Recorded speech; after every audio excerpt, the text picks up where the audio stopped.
Football has always been pretty big in our family, even way back in the early 30s. Ab, as a teenager, took on football and he liked it. He even became later the captain of his team, and then Ralph came along and he loved football and he became captain of his team. Football has been a great sport for the South, the whole USA as far as that's concerned. But for the South, it has been a great sport. It's molded many good characters out of various kinds of people, and it had its part to play with us. We must have all been pretty fair ball players and teammates and people that wanted to compete, people that wanted to really get out there and dare to give it all they had to a game of competition. We all attended Greenville High School, which was at that time Butler County High School. It changed later to Greenville High School. In the early 40s, I played on some pretty fair teams in Greenville. We were a team that everybody respected, and we won lots of good games. We didn't have championship teams back then, but if we had, we probably would have been in competition every year. I went on and later achieved a scholarship to Auburn. In the summer of 1944, I went to Auburn. The worst part about it, as the old song goes, I had to leave home to do it. And I didn't especially care about leaving home. All of us were pretty attached to home. But it was a real opportunity. And Ab had gone into the service. He found out that I had an opportunity to go to Auburn on scholarship, and joined the Marines, which I had really planned to do with a couple of buddies after high school. He ripped and raved in the South Pacific about it, so until Mother persuaded me to take my scholarship at Auburn. So I entered Auburn as a pre-veterinary student on football scholarship and spent 2.5 quarters there before I had to go into the service. We had a good football team that year. Coach Carl Boyles, after Auburn had skipped 1943 and didn't have a football team, he came in there with lots of 17 and 18-year-olds, a lot of veterinary students, and some 4Fs, and we had a pretty good football team. Tex Warrington made All-American that year at Auburn and was some kind of demon as a center and linebacker. He was almost a coach on the field. He was quite a bit older than we were. He was a 4F man himself. But I was proud of the accomplishment that we had at Auburn that year. And I went into the service in February of 1945.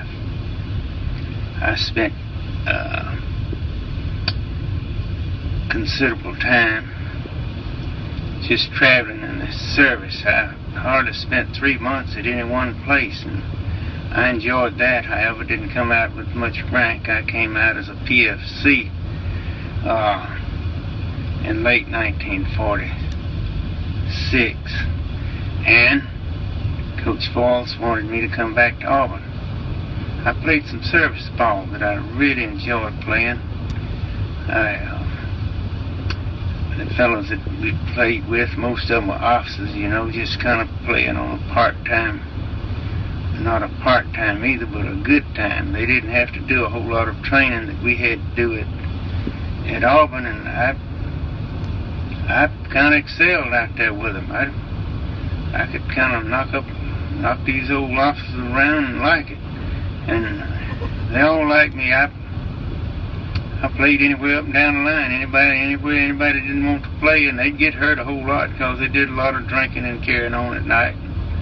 I stayed in good shape. I remember playing with the Stockton Commandos in Stockton, California, and we won some games. We played UCLA, College of Pacific, Camp Pendleton Marines, and several other big noted teams, and we played them a good game. And after the year there, I had 2 different coaches that wanted me to come and play ball with them after I got out of service. One was with Oklahoma State, and one was with UCLA. And they both promised me scholarships and to send me through vet school if I would come back there and play. But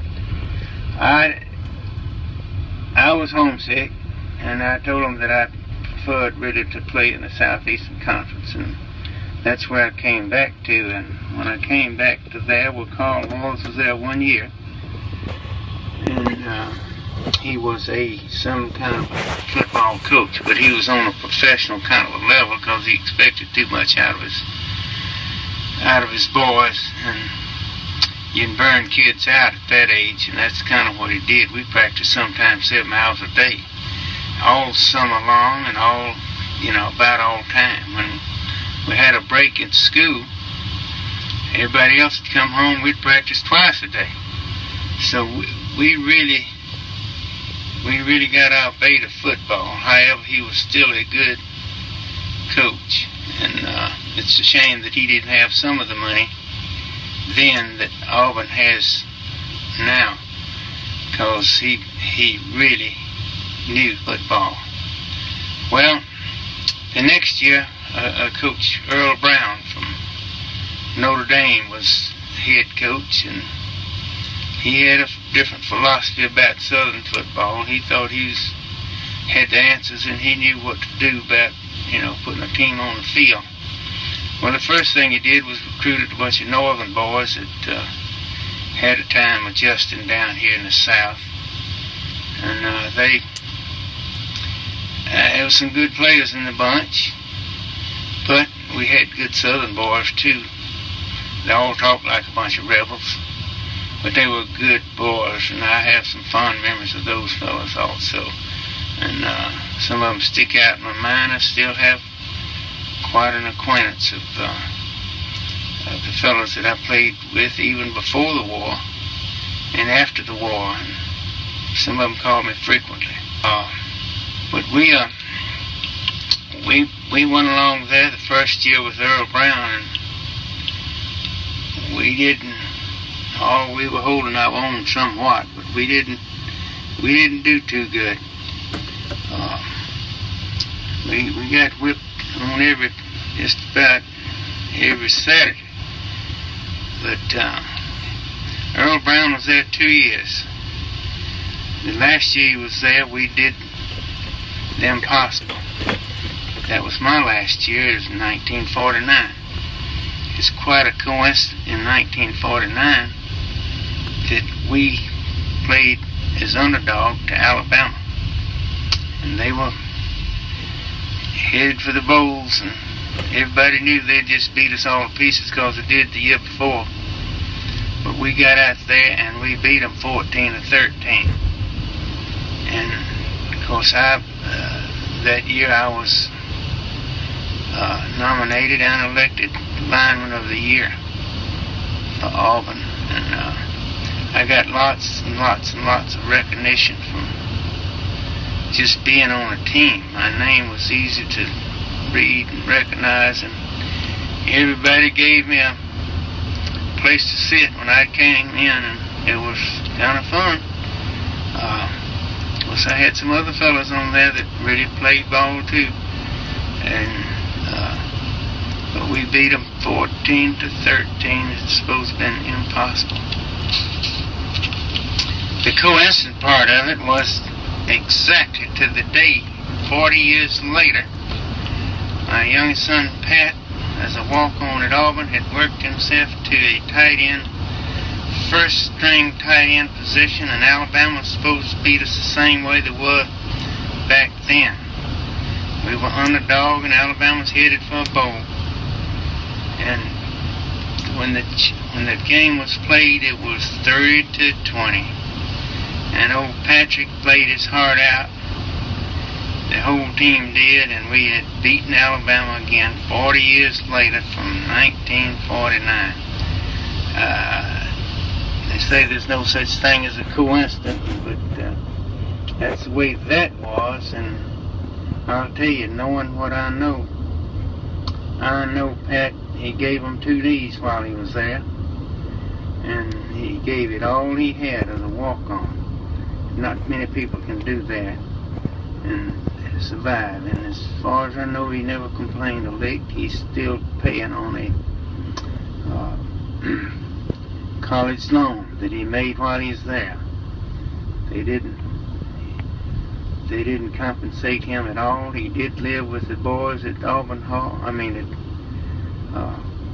at the athletic dorm at Auburn. And he walked as a gentleman, and he knew what he was doing, and he had his head set. And he, in spite of the 2 knees on different years, he was there 5 years, and he made it to the top and walked on the field with as good a football team as ever on the field at Auburn Stadium or anywhere else. As far as that goes, they had a good team, and they played in the Hall of Fame that year.